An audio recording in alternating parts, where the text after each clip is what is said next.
சரி வாங்க நம்ம எல்லாம் சேர்ந்து இந்த மரத்துக்கு போய் தண்ணி ஊத்தலாம்.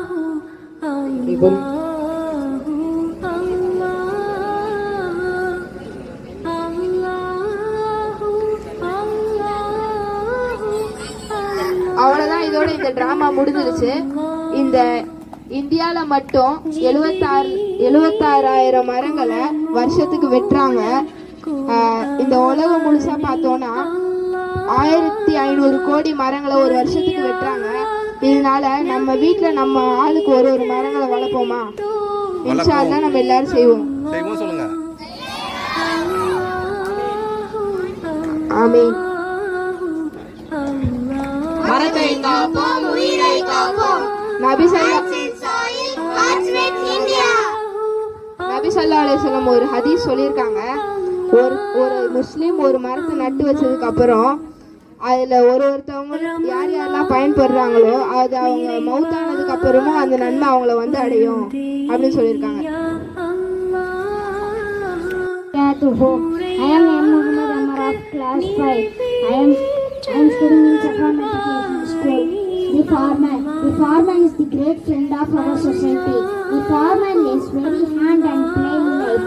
A farmer is a very important person of a country. He is the backbone of human society. A farmer grows crops for the whole country. He feeds and fulfills our body needs.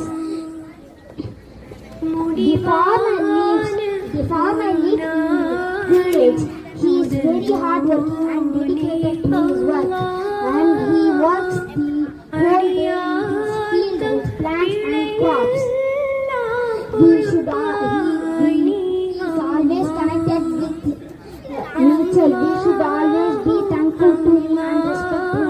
Thank you, Jazakallah khairan kathira, wholeheartedly. ஆனா மரங்கள் அழிஞ்சிட்டே போகுதுன்னு சொன்னா எப்படி நம்ம ஆரோக்கியமான வாழ்க்கை வாழ முடியும்ன்றதை கொஞ்சம் கவனிக்கணும். எங்க நமக்கு தூய்மையான சுவாசம் கிடைக்கும், ஒரு ஒரு ஒரு ஒரு நல்ல காற்றோட்டமான ஒரு இடத்துல வெட்ட வெளியில நீங்க படுக்கிறதுக்கும் க்ளோஸ் பண்ணிட்டு ஒரு ரூம்ல நீங்க படுக்கிறதுக்கும் எவ்வளவு தூரம் வித்தியாசம் இருக்குன்றத ஒரு நாள் நீங்க யோசிச்சு பாருங்க. அது நம்ம பண்ண முடியாது, நிச்சயமா பண்ண முடியாது. சஃபகேட் ஆயிடும், பதட்டம் ஆயிடும், வேர்த்து போயிடும், உயிர் கூட போயிடும். எந்த நிலைக்கு வேணா நம்ம போயிடுவோம்.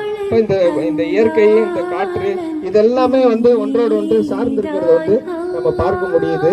அதுல எந்த அழிவும் ஏற்படாம நம்ம பாதுகாக்க வேண்டிய அவசியம் இருக்கும் என்பதை நாம் உணர்ந்து கொள்ள வேண்டும்.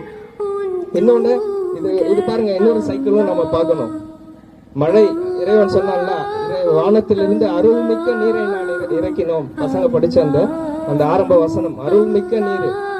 மழை துளி இல்லைன்னா அது உயிர் துளி, மழை துளி உயிர் துளி அப்படின்றது கூட ஸ்லோகனா நம்ம பார்த்திருப்போம். இந்த மழை துளி இல்லைன்னா பூமியில எந்த விளைச்சலுமே இருக்காது. எந்த தானியங்கள், எந்த விளை பொருட்களும் நம்மளால உற்பத்தி செய்ய முடியாது, பூமியில இருந்து விளையக்கூடியது. இப்ப இந்த மழையை சார்ந்து இந்த மரங்கள் இருக்கு. இந்த மரங்களுடைய வளம் அதிகமா இருக்கிற இடத்துல மழை பெஞ்சுட்டே இருக்கும்.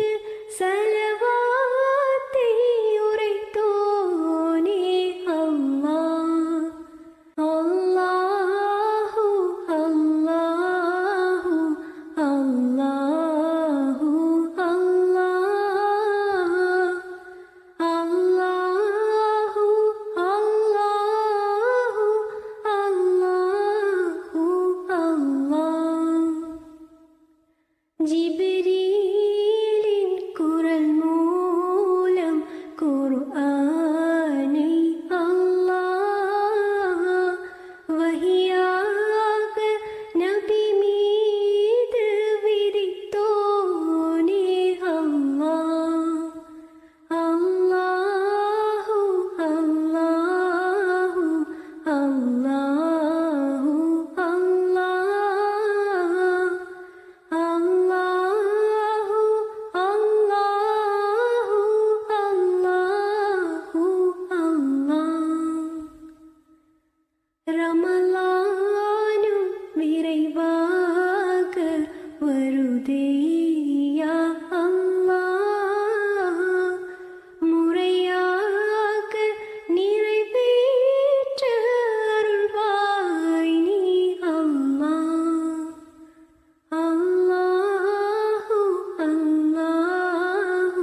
Amen.